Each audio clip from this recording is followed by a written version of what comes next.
Hey guys, just a quick video. I know I posted the pictures, but I just was gonna basically tell you my thoughts on the colors I chose and all that for the landing gear. But as you can see, there's let's see, one, two, three, four, five colors on here. There's silver, which is those little ball things right there on either side. This is gold. This is titanium, the round part there down on the right here. That's titanium blue as well. Um, and then we got silver and we've got gunmetal. That's gunmetal. Oops, sorry. Gunmetal. Silver in the slot right here. And then blue titanium on the pivot point of the landing pad. And that's my landing gear. So, anyways, I had to duplicate that 4 times, obviously. And I'm going to set these back behind me here, guys. Um, I'm still waiting on a central piece, literally, for um, the UFO, the flying saucer. Same one I built for Timothy Alberino. I'm waiting for the clear plastic tubing. It's just like a piece of uh, inch and a half or whatever, inch and 3/4 PVC. It's just clear, and that's going to be the central element. And the way it's going to be lit up and done, I'm going to do some experimenting with some things that have popped into my head over the past few days in regards to this build. Um, I was going to show you the paints I used for the landing gear. If you guys are inclined to repeat what I did on my landing gear, if you buy this model I used,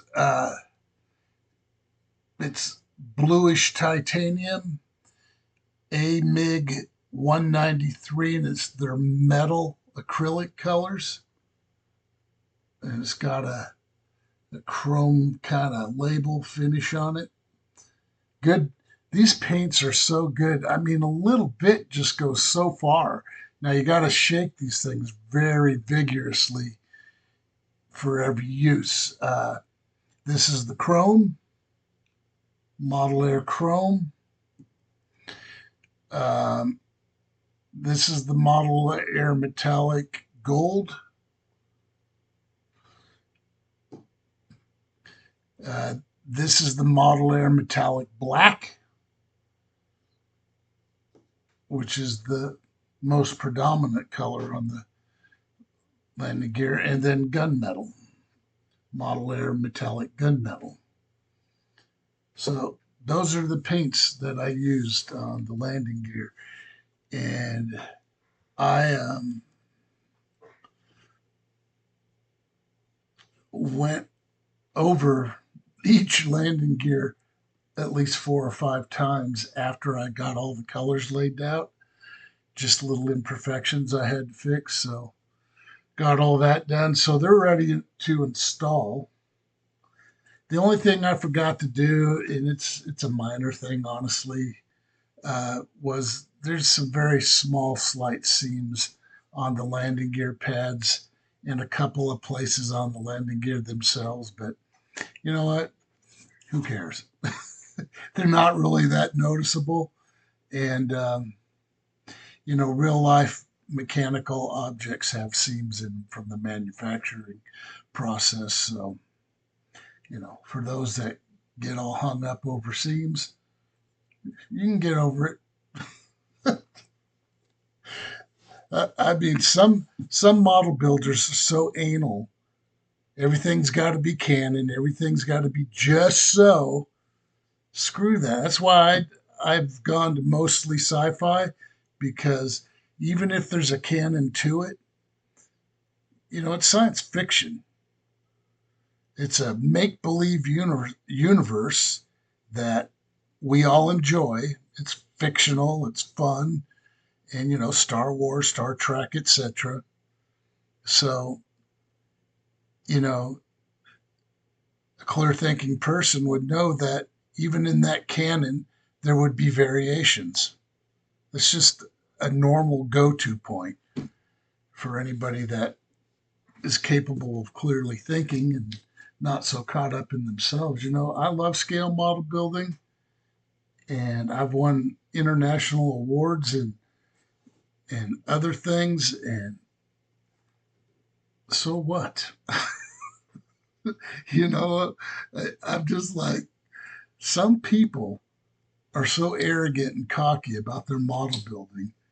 And, the only people I could see that could really be that way are the ones that have made it to the very top with their model building, like Mr. Cooper, for example, and uh, Lace uh, Hemming, I think his last name.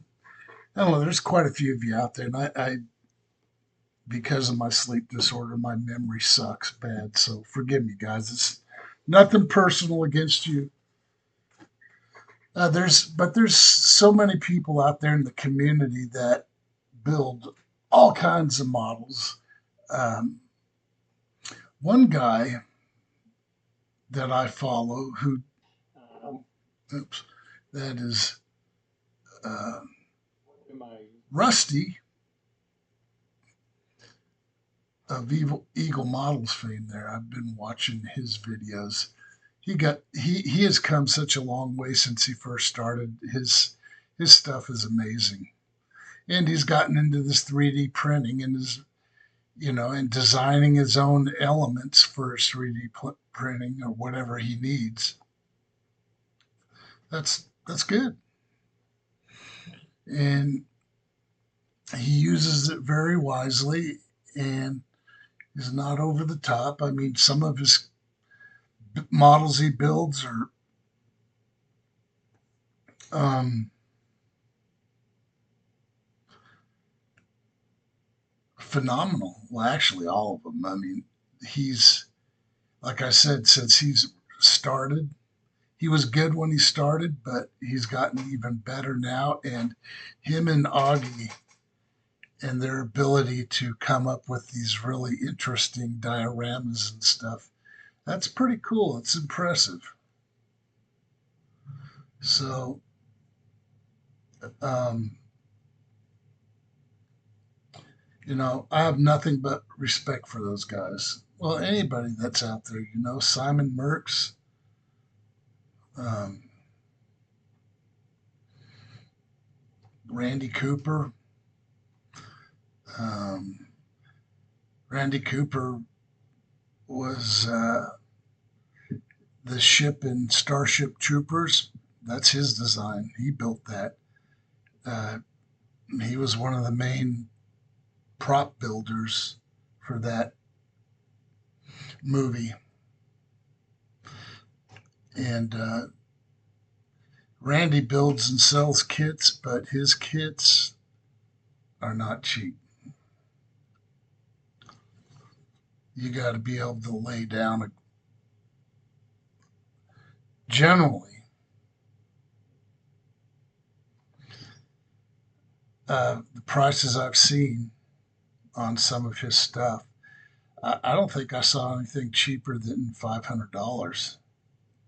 So if you're going to buy a Randy Cooper kit, it's going to cost you. But you'll have a really nice one of a kind model kit because he doesn't make them in mass. He'll make like two or three at a time, keep one for himself usually, and then one or two to sell. or if he has to make one for a customer. I mean, I've heard him say this on his channel. If he has to make one for a customer and it's something he wants, well, since he's already in the process, he makes two. And then his thinking sometimes is, well, I'll make three, one for this customer, one for me, and one for whoever else wants to buy one. So, yeah, these guys that have all the best tools and means and ways to build their models and have been in the motion picture industry, these guys are top notch. I don't, you know, like I said, I did one show and a commercial, and like I was telling you earlier, I have the iPhone files when I made the first iPhone replica, if you will, that they used on the first iPhone commercials. That phone you saw, they digitally imprinted a screen onto it so it looked like it was actually had a screen, a functional screen on it with all the icons and stuff, but it wasn't real. It was a piece of plastic, and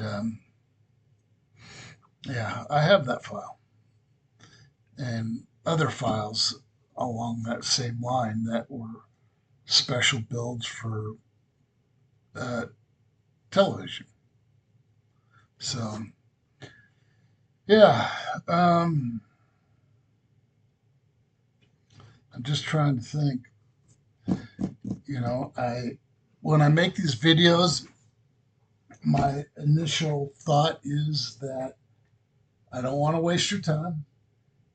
If I can do something fun or interesting, or say or do something fun and interesting for you in regards to model building, then I like to do that. You know what I will do though, because I've already showed you guys this kit. This is the SR-75 Penetrator.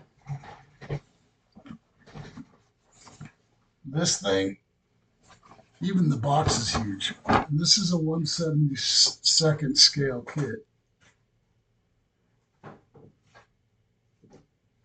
Um, it's packaged very well. Um, even comes with one of these big model mats, so you got the youngster building the model, you can uh, put this mat down so they don't uh, make a mess everywhere. Now, part of this box's design is kind of unusual, but yeah, so the only thing this guy did on this model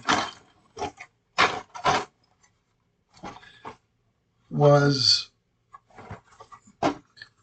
he glued together the front part of the fuselage, and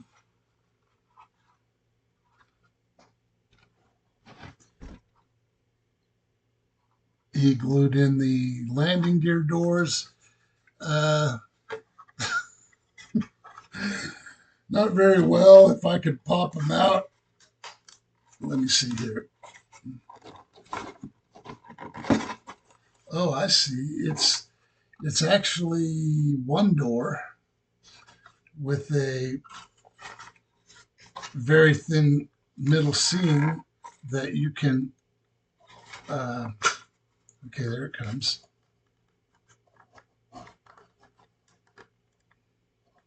Well, it's all coming out except for this one corner, and I don't want to break it.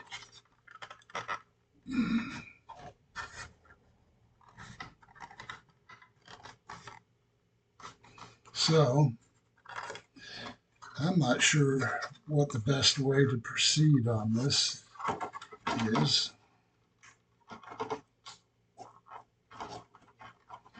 I'm going to wiggle it back and forth. Yeah, You can see, man, it's stuck right there at that corner. I guess that's where the majority of the bond line was for the gluing. It's already cracking. Yeah, it's not wanting to come out. So what you do in that case, and again, you got to be careful. So all I'm going to do is take one of my sharper X-Acto knives, and I'm going to scribe around that corner.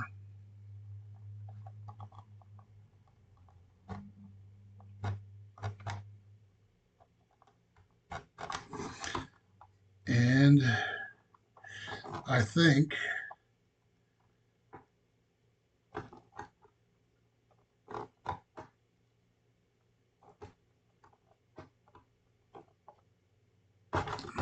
oops. Well, yikes. So,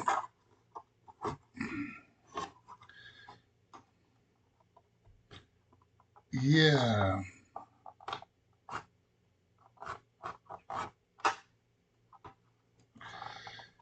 This thing is really in there, guys.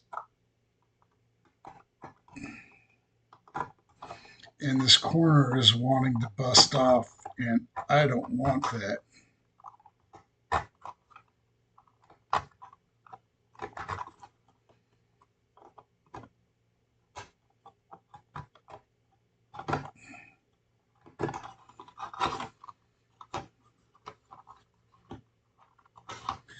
Yeah.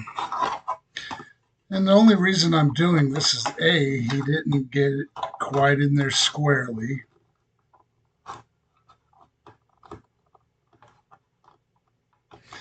And I accidentally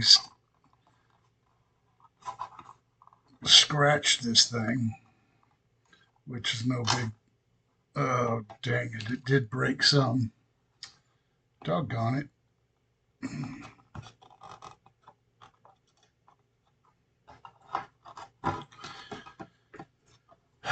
So, I did bust off a little piece.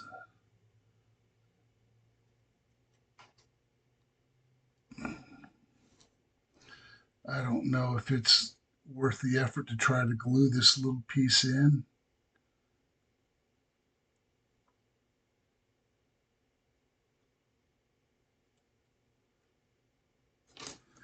Yeah. I don't know, guys. I'm not going to bore you with doing this, but you can see, I don't think the kit comes with any kind of cockpit.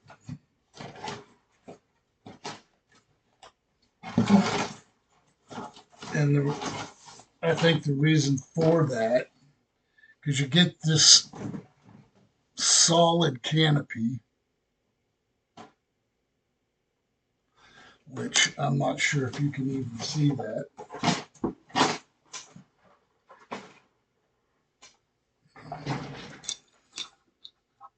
But yeah, that's what your canopy consists of.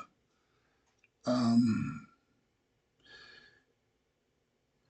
it's got a set of, and even the very back window pane, the panel lines, which are recessed very slightly, isn't completely there. And the opposite side is barely there.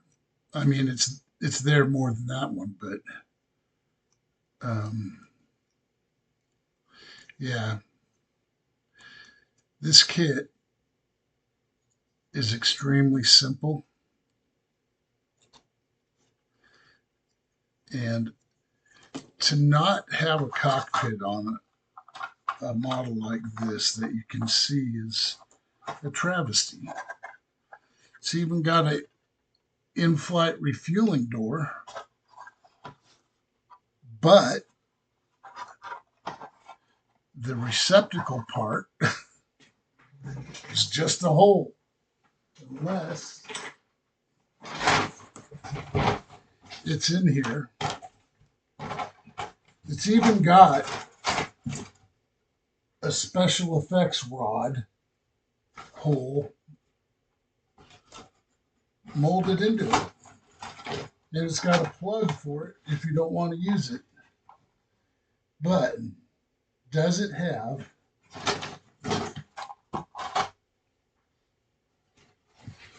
oh, there's something hiding underneath here. Oh, it's a used glue tip for tube glue. So, yeah, there is no receptacle for the open air refueling door. So, yeah, the display stand's not too bad. I mean, it's got that one vertical support on my left, your right, and then the base here. There are no decals.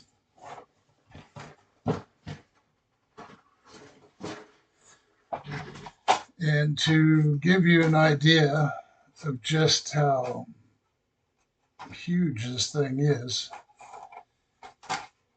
oh, he did put in the thrust, which these look like 2D vectored thrust, which is very cool. And you see how this thing's built? So when you join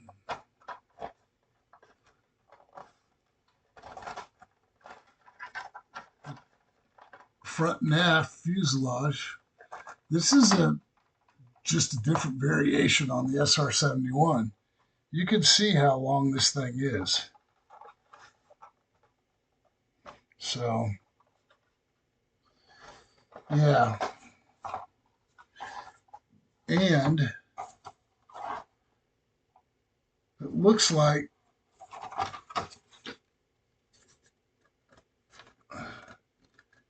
yeah, there were more parts for certain.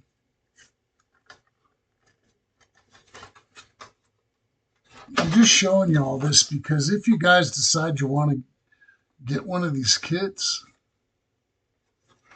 it's got these little doors here. They're long and skinny and narrow, but it's got these really cool looking intakes. So this model, because of he's already painted them and stuck them in, the exhaust ports, I guess, for lack of anything better.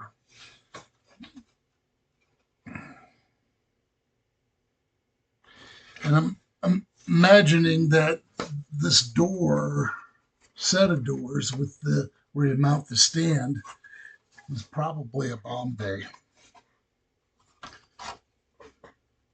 Because an aircraft like this would be either surveillance or like an SR-71, because it looks very much like an SR-71.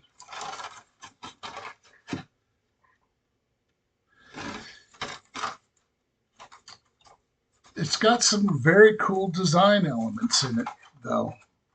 You look at the variable exhaust nozzles here, these 2D vector thrust nozzles.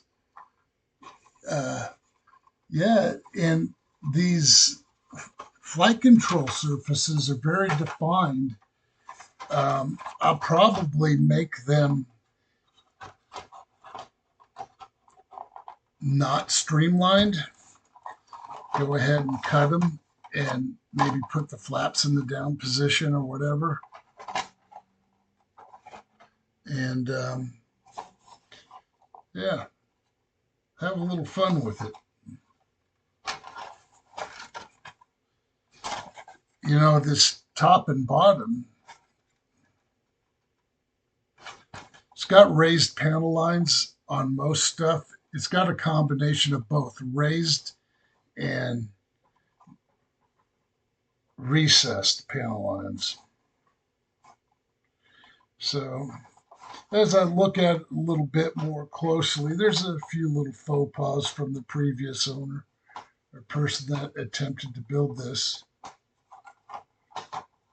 They didn't get very far and they stopped for whatever reason. And yeah, so I think it's going to be a cool build. I mean, put some navigation lights on it and a few other things. And it should be good to go. I'm a kind of, there's some things about it that look like they require parts, but there are no identifiable parts that I can see that go in these positions that I've been talking about. And I hope you guys can hear the video since I didn't put the microphone up here close by. But basically, all I was saying is cutting out the flight controls and on the vertical stabilizers, as well as, well, yeah, it has vertical stabilizers. They're just on the wingtips, and the wings are part of the body. So that's a very common design element for hypersonic aircraft, which this represents. And, oh, it does have decals. They were in this instruction sheet. So, oh, and it's got some very nice looking decals for the canopy windows. I may go ahead and do those. I just don't think it's worth the effort to try to scratch build a cockpit for this unless I had something left over from something else. This thing's got 3 cockpits in it. So, you know, it's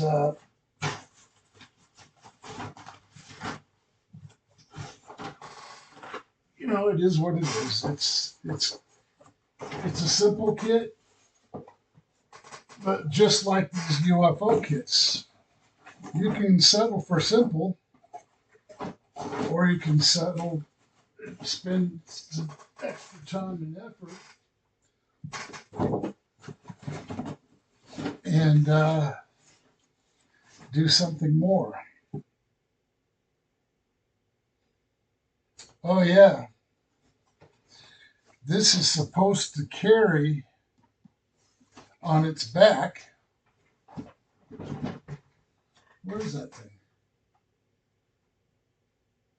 Yeah, let me find it. Let me show you the box art so you know what I'm talking about. You see this?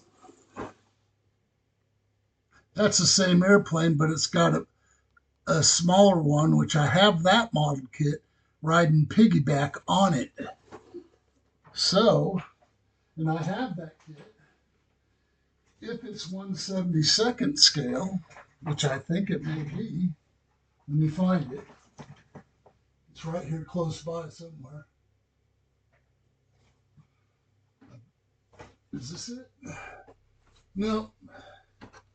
That's my Roswell alien UFO crash. I'm just trying to find that particular model.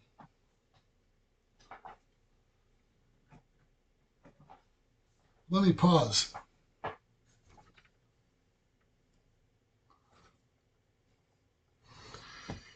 Yes, pausing on this thing is always a pain in the butt.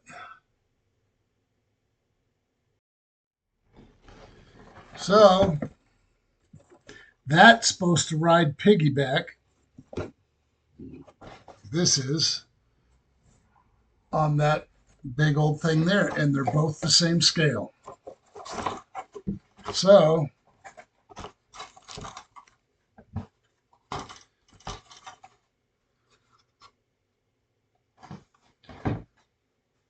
I may have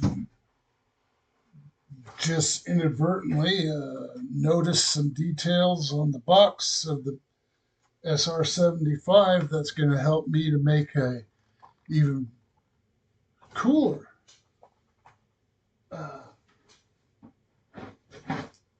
by riding piggyback on this thing. That's cool.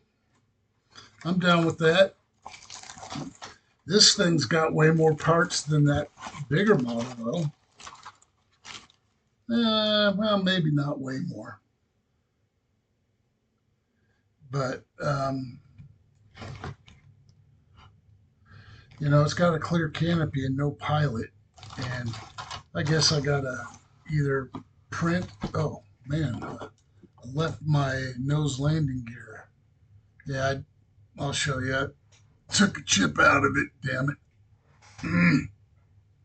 So I could fix it. It's not a big deal. It's just the point that, another thing to do. And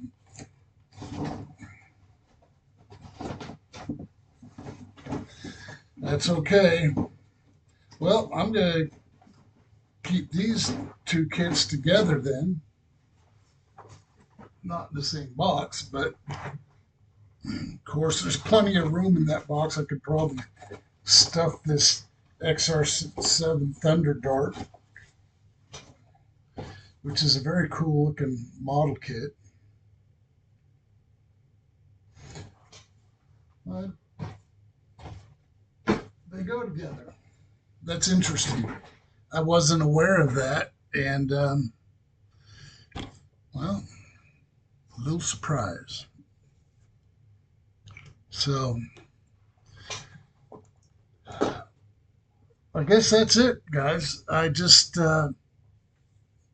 wanted to keep you guys posted on what's going on, and I did because I'm waiting on that clear tube for the saucer because that's literally central to that build. Without that, I really can't do much more than I've already done. I don't want to paint it or prime it yet because I'm not ready for that. I've got to cut open the little access door, and then once I figure out my interior, I got to make that tunnel or whatever. Um,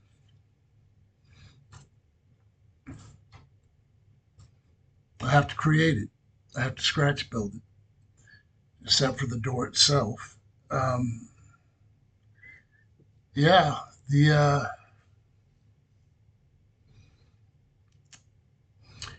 this project is going to be much more labor intensive than I probably initially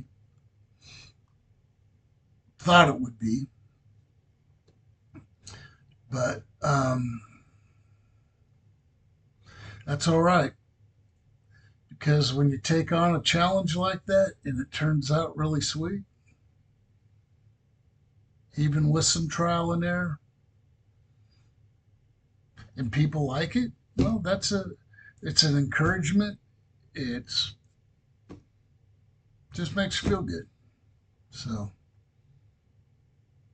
you know, my wife refers to my models as toys, and they're not toys. Toys you play with. Models you build them. They're display pieces, and you build them and you display them. I mean, I suppose young kids might play with them, but I've never played with any of my models. I build them, I paint them, I look at them, stare at them, when I initially, you know, assess what I could have done better, things like that. Then it goes up on my shelf, just like Hulkbuster up there. And, well, he's really not Hulkbuster because he's not busting any Hulks. He's whatever the military uses them for. But, anyways, I digress. Um, you know, these projects, when I pick them,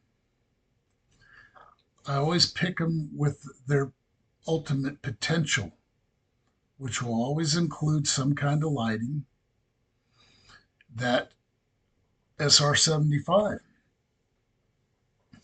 put some navigation lights on it. It has no landing gear, so it's going to be in flight mode. Um, what else?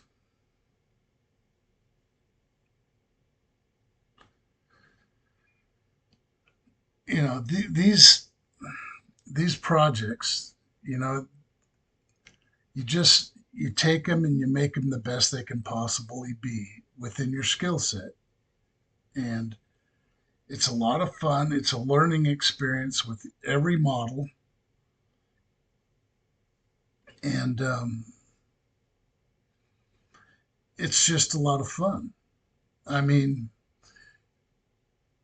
when I build the model, it was really no different than when I was building real aircraft or working on them or doing structural repairs or, you know, it's kind of the same, but not at a very small scale of a subject matter that you enjoy. And that's why you build them. It's fun to have representations of things that you like and you're interested in. None of my models are toys. Well, Hulkbuster technically is a toy because that's what he started out as, but I promise you I haven't played with it or any of my other models. So they get built and they get enjoyed by you sit here looking at them. Sorry guys, I'm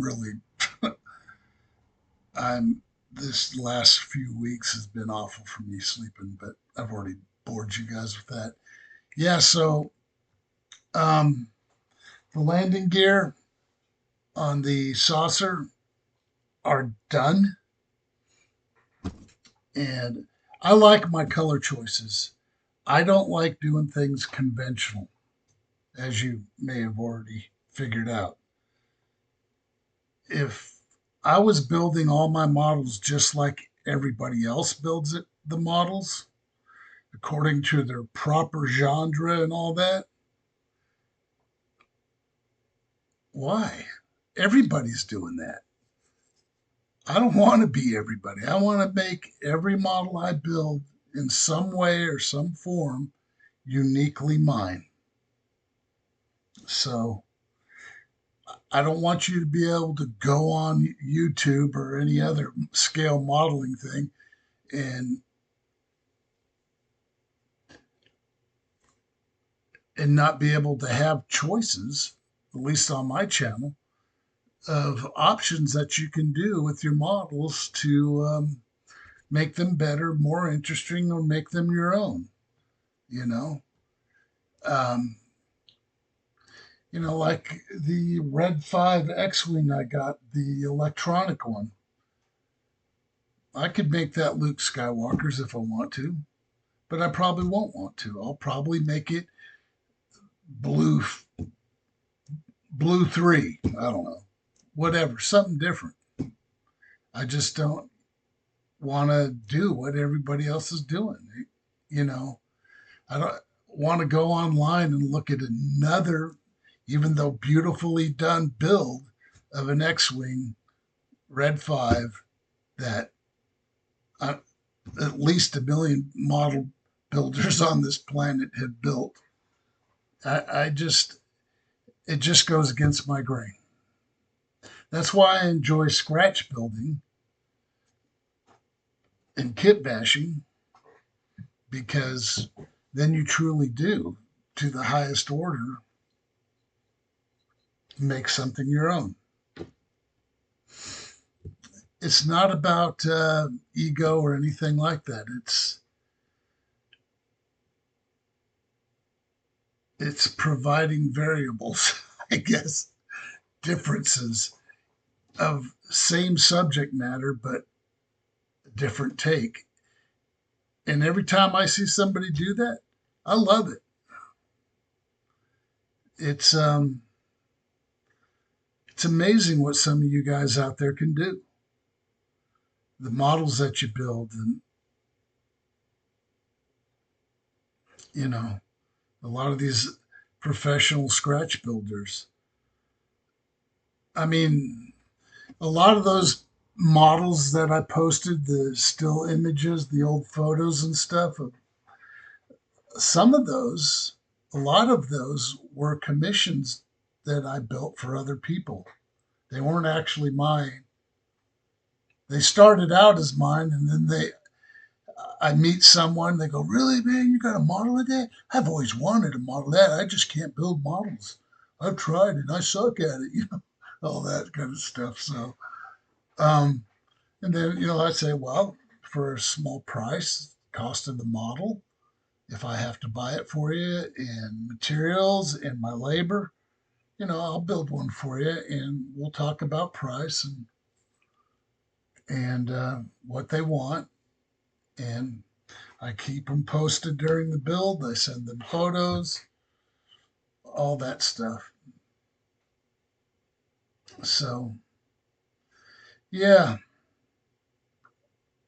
depending on what you want to do with your model building, that's your own business. Um, I do it to please me. If you guys like it, that's a bonus. Um, it's a hobby that I've grown into. I started doing models when I was 5. My mother always encouraged me. She still does. She loves my model building. She may not understand what half the stuff I build is, but she likes it because she's my mom. I get it. Yeah. But yeah, that's Jenna here. It's blonde. Yeah, no blonde jokes here, though. I got a good wife. Anyways, guys, that's it. Okay. Um, Maybe tomorrow after my appointment and stuff, I'll get some. That tubing, I got to check on eBay and see when that's arriving. So, come on.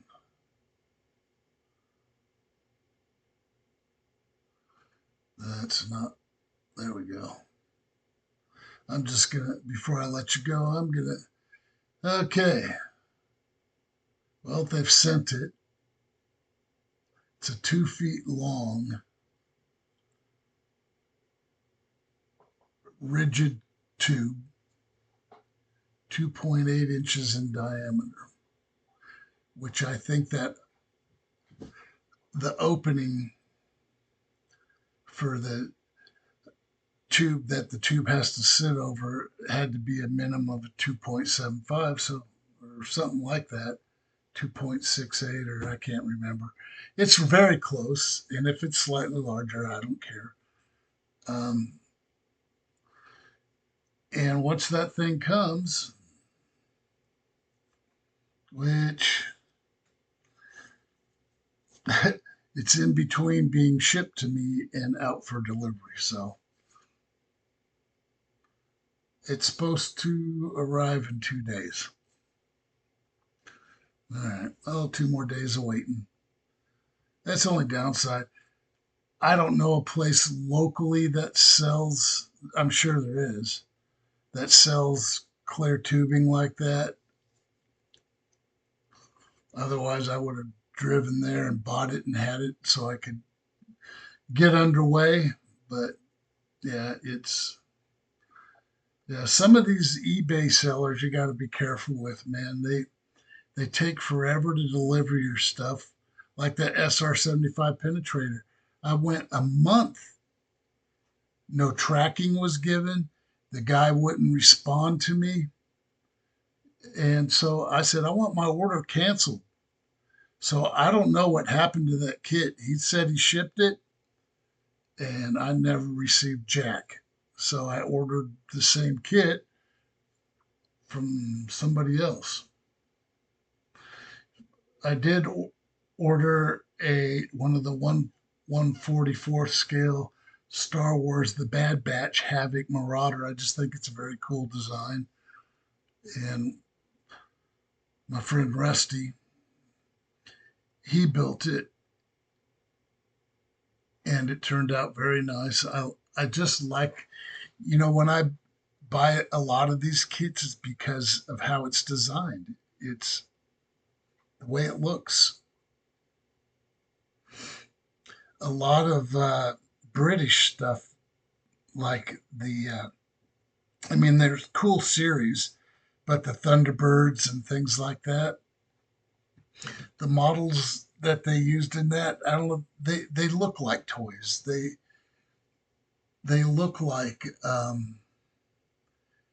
they're not serious looking, like Space 1999, for example.